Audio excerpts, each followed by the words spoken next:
Students, हमने पिछले lesson में फ्यूचर इंडेफिनिट टेंस सीखा था। अब हम फ्यूचर कंटिन्यूस टेंस को देखते हैं। कंटिन्यूस मीन्स लगातार। इसका एक उदाहरण हिंदी में हम एक सेंटेंस देख लेते हैं, क्योंकि हमको ये ट्रांसलेशन में ये वाक्य आते हैं।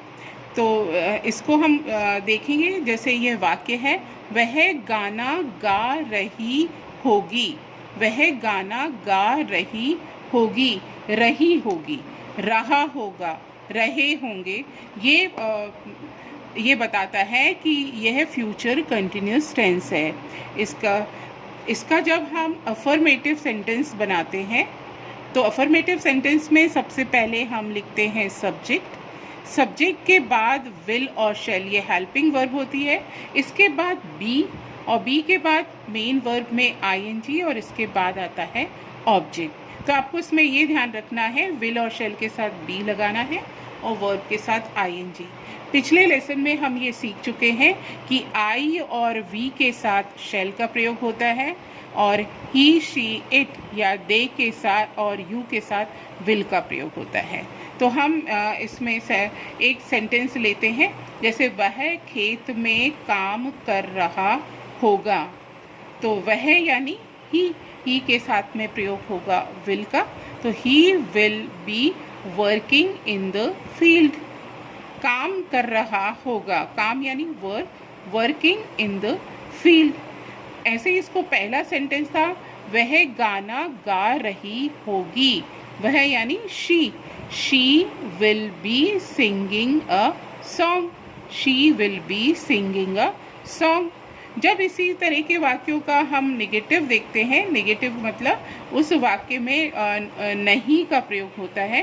तो जब हम इसका स्ट्रक्चर बनाएंगे तो उसमें सबसे पहले हम सब्जेक्ट लिखते हैं, इसके बाद विल या शैल का प्रयोग आई और वी के साथ होता है, और विल का प्रयोग ही, शी, इट या किसी का नाम या दे या यू के साथ होता है। इसके बाद हम नॉट लगाते हैं, नॉट के बाद बी के बाद वर्ब के साथ आईएनजी प्लस ऑब्जेक्ट। तो ये वे गाना नहीं गा रहे होंगे, तो ये होगा they will not be singing a song. They will not be singing a song. आपको ये ध्यान रखना है कि नॉट को हमें विल और बी के बीच में लगाना है।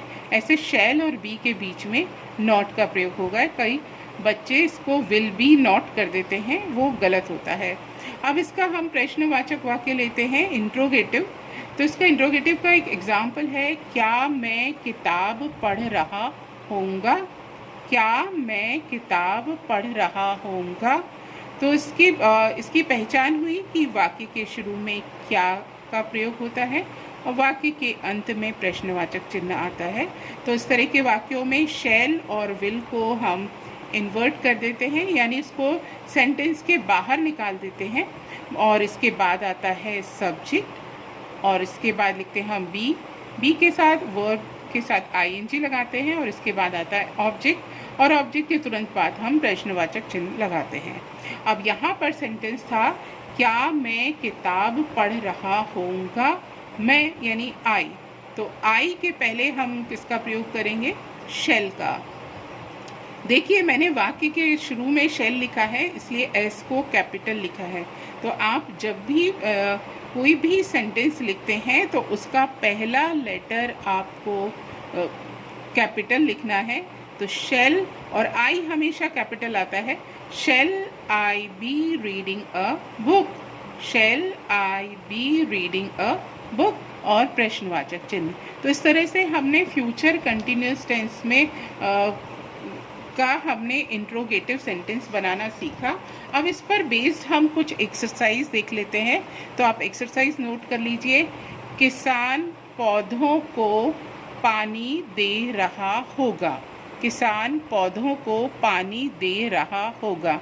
पानी देने के लिए वर्ब होती है वाटरिंग। क्या वे प्रश्न हल कर रहे होंगे। क्या वे प्रश्न हल कर रहे होंगे। प्रश्न हल करने को बोलते हैं सॉल्व। मैं किताब नहीं पढ़ रहा होऊंगा। मैं किताब नहीं पढ़ रहा होऊंगा। पढ़ने के लिए वर्ब है रीड। तो आप जल्दी से इन सेंटेंसेस को फ्यूचर कंटिन्यूस टेंस के अंतर्गत आप इनको ट्रांसलेट कर दीजिए और ग्रुप में पोस्ट कर दीजिए। Thank you.